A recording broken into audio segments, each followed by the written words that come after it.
We are the New Blues Revolution.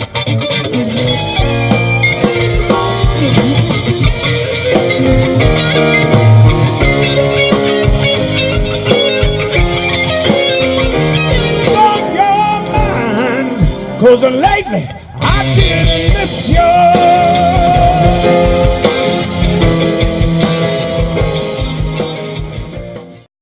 This is Joanne Sosa, Master of Ceremonies and Communications Director for New Blues Festival here in Long Beach. We're at POA Park, otherwise known as Gemlick Park, with the amazing Bernie Pearl, legendary guitarist, and has quite a history on this particular festival.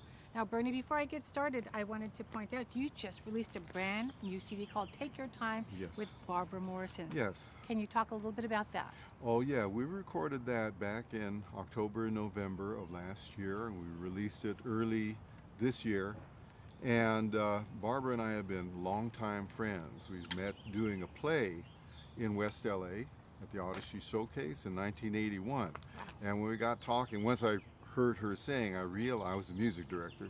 Once I heard her sing, I said, this is somebody for real. And we got talking, and it turned out that we were both very good friends with Eddie Cleanhead Vinson. She came from Michigan, and he kind of adopted her. He and his wife adopted her.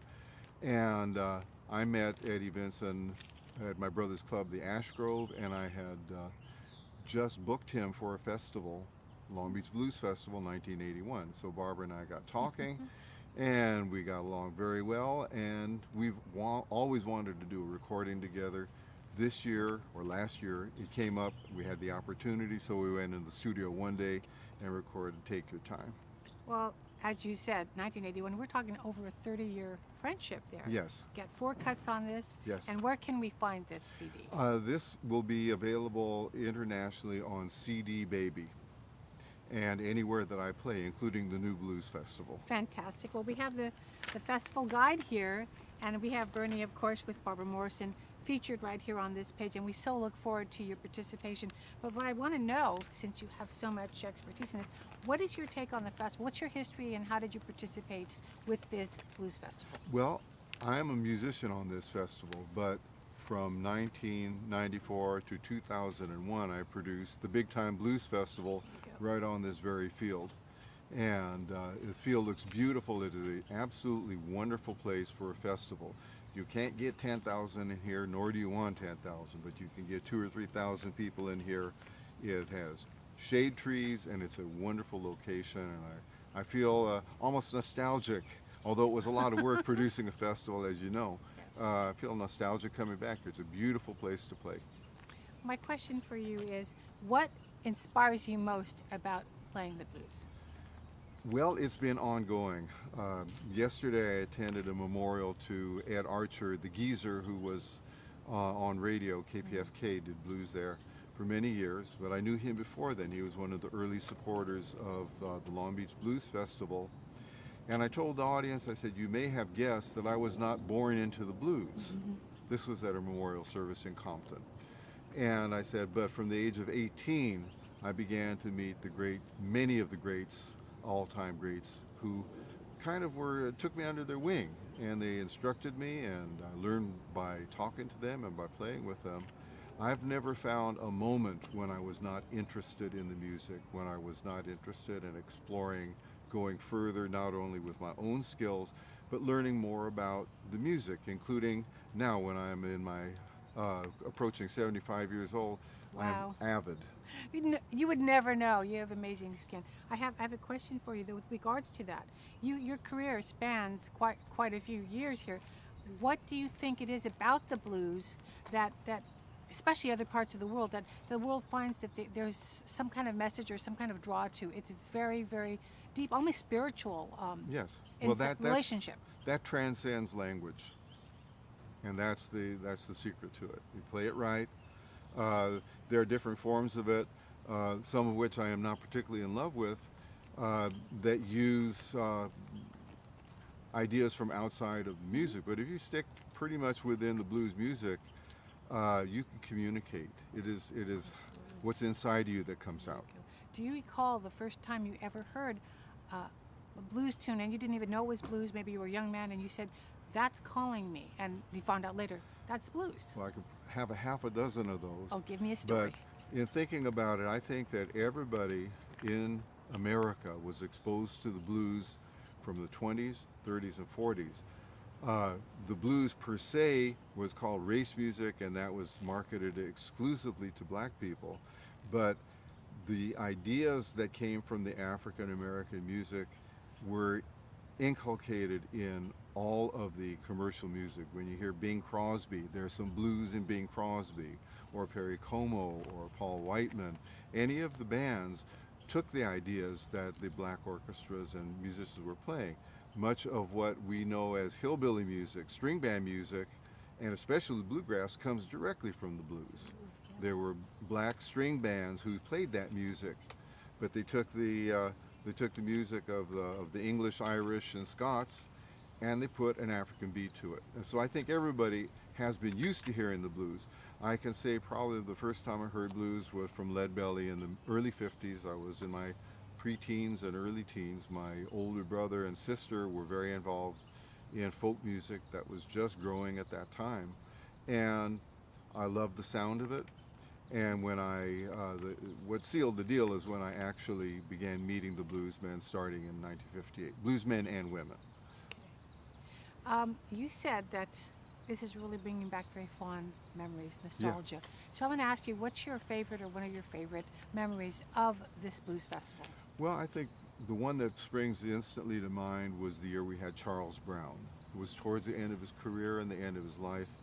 Always gracious, always powerful, always a wonderful player. I just pulled up a chair on stage and sat on the side of the stage and just sopped it up. Who taught you how to play guitar? Are you self-taught?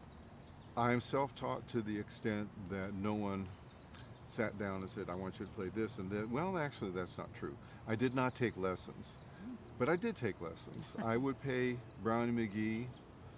I can't think that I ever learned what he was doing, but I was sitting as close to him as I am to you with our guitars, and I was watching his hands. I heard him night after night after night. I heard Lightnin' Hopkins. I sat with him. I actually paid him one time for a lesson. But what we talked about wasn't so much guitar technique, although that was part of it. We talked about life and what it meant to play blues and what it meant to be black in the South, and how generally I came away with the idea that pretty much all of the blues people I knew were very open and very eager not to set up barriers between them and other people. The inclusiveness was the most important thing, which is something that I've always enjoyed about putting on blues concerts, inclusiveness.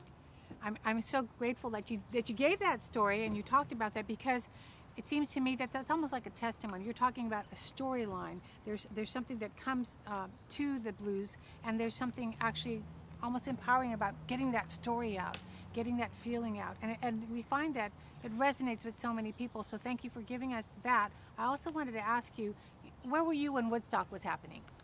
That was what year, 69? 69.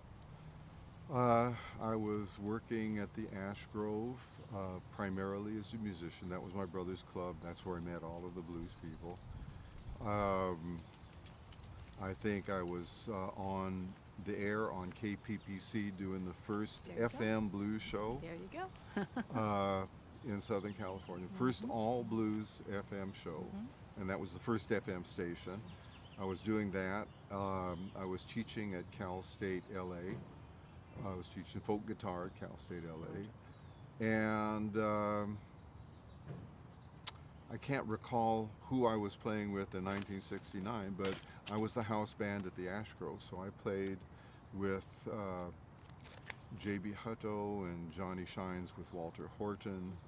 I played with Freddie King when he came through a couple of years later. I played with Coco Taylor. And earlier than that, I played with Big Mama Thornton when her guitar player quit the night of her debut there. So that's what I was doing. I was, I had met Jimi Hendrix in '66 in Greenwich Village. And although, of course, he was a tremendous guitar player, I really preferred his blues stuff. And so all the other material, of course, what he did at Woodstock with Star Spangled Banner is, immortal. But yeah, I was familiar with the scene only through personal contact with Jimmy. Other than that, I'm pretty detached from who was playing at Woodstock. So you have this whole lifetime of people you've worked with, inspiration, the affiliation with great artists, and this festival. So where do you think the future of the festival should go? Where would you like to, Bernie Pruitt, where would you like to see this festival go in the future? Well, what I've always liked about doing festivals is to make it as inclusive and as family as possible and as relaxed as possible. We started the Long Beach Blues Festival with that atmosphere. It did change, and although it did continue to grow, it lost many of the original blues fans. I'm hoping that this festival will keep up that idea. You can't be too loose with security and safety and things like that, but you can also be too uptight and you can get too greedy. Keep it relaxed, keep the music at the highest level possible, and make people, let them be themselves, let them be comfortable. Well, it's very exciting because we do have a child-friendly or family-friendly Yes. aspect to this, and we are actually involving a lot of the vendors with wonderful things they're going to be doing with the children, so we're looking Wonderful. very forward to that. We did that. We used to have a children's area right underneath that shed there, and we always hired, in particular, 1 or 2 performers. Even if they were performing on stage, they'd come over and play a concert for the kids. Well, that's a great idea. We look forward to your participation, to your playing, and as a draw, everybody come on out and see Bernie Pruitt. Well, and kind lots of of great- he's lots of open great to your music. questions, and we're very honored that you're going to be joining Well, us. I'm honored to be asked very special just day. in this initial year. Okay, well, thank you, Thank and you. thank you so much out there. And thank you. We'll see you next time.